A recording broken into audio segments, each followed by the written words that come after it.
Hello, welcome to our channel. Welcome each and every one of you, those who are new listeners and the old listeners as well. We're very grateful that you take time out of your day to listen to Dhamma, and we hope it inspires you to practice ardently. Today we're talking about the Eightfold Path, and we're on number 7, which is right mindfulness.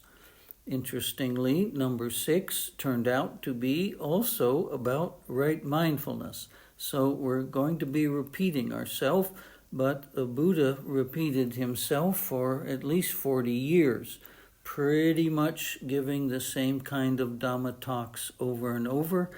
My experience here in Thailand is the Dhamma teachers just say more or less the same thing over and over and over.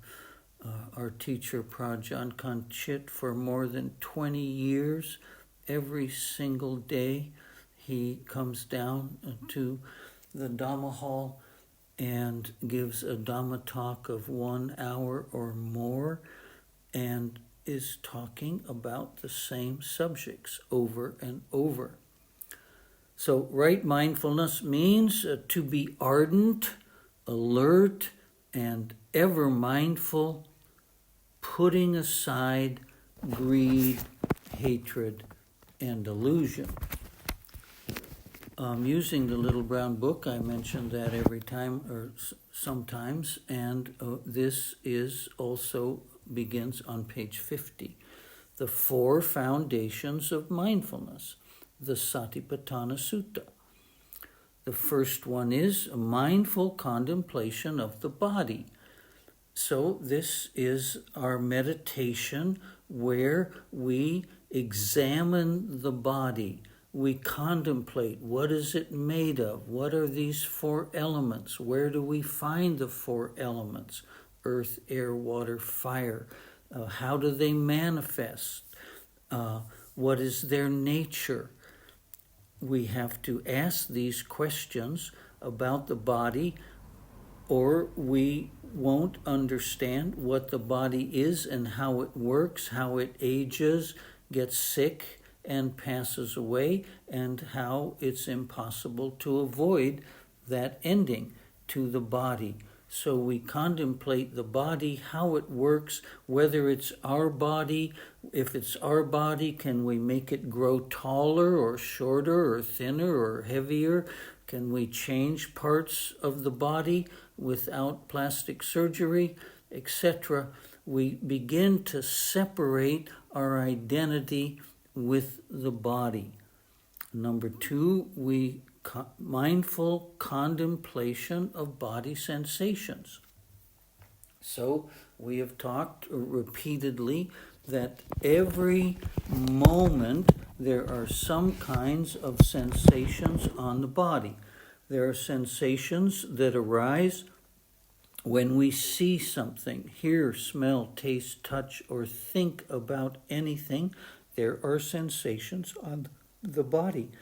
Most of the time, they're below the level of consciousness, and we don't notice them, but we are reacting to them just the same. Of course, we do notice stronger sensations, and as a human, as identifying with a body, as a body, we want only pleasurable sensations to arise on the body.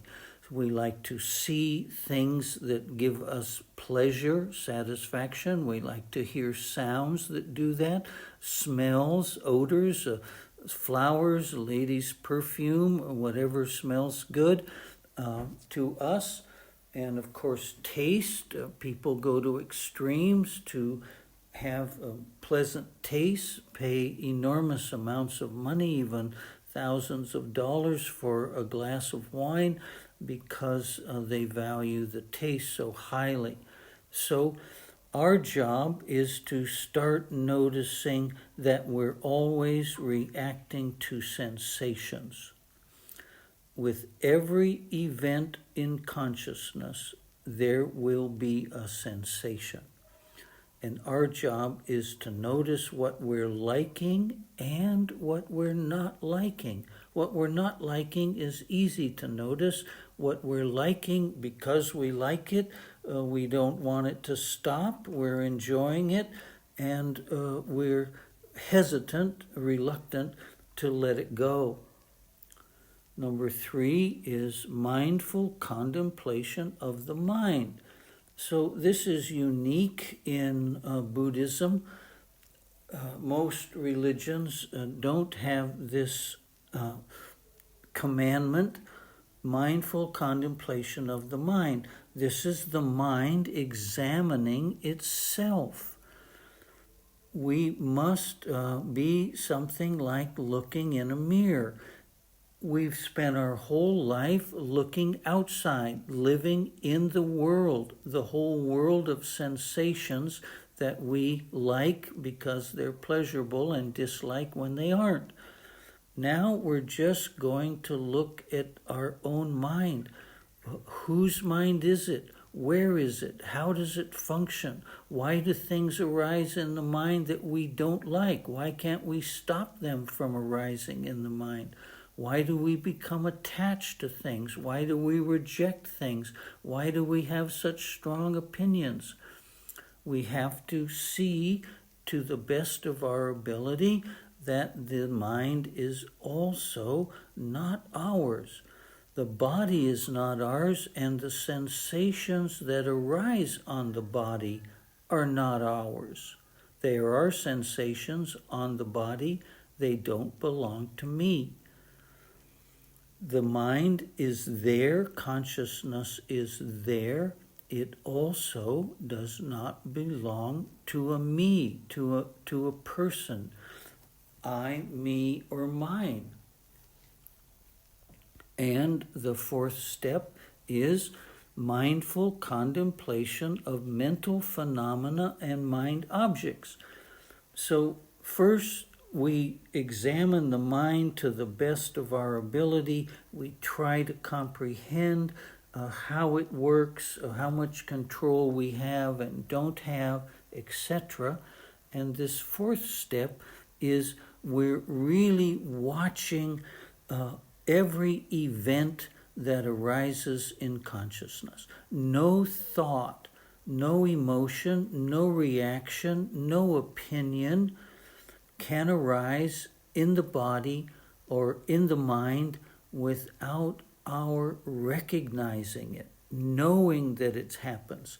And we start noticing how we become attracted to, interested in, even addicted to various mind objects. Some people like to relive a miserable past. They like to blame and find fault and criticize. They like to feel like a victim. They live in experiences that were painful for them in the past. Others are just the opposite. They're always fantasizing about tomorrow or in an hour or next week or next year, things they're going to do, places they're going to go, the experiences they'd like to have. So we begin to notice, because we have reflected, we've allowed the mind to reflect on itself. We have perfected our mindfulness to the point that nothing, absolutely nothing, enters consciousness without the witness, the knower, the one who knows, noticing that this has happened and disclaiming it as belonging to me. Yes, it has happened. It is not me. It does not belong to me. It is not myself. Those are the 4 foundations of mindfulness.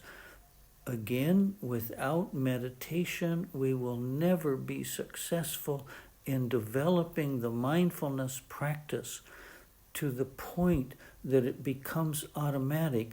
When we pass the anagami level of our third stage of enlightenment. Mindfulness practice is called Mahasati, and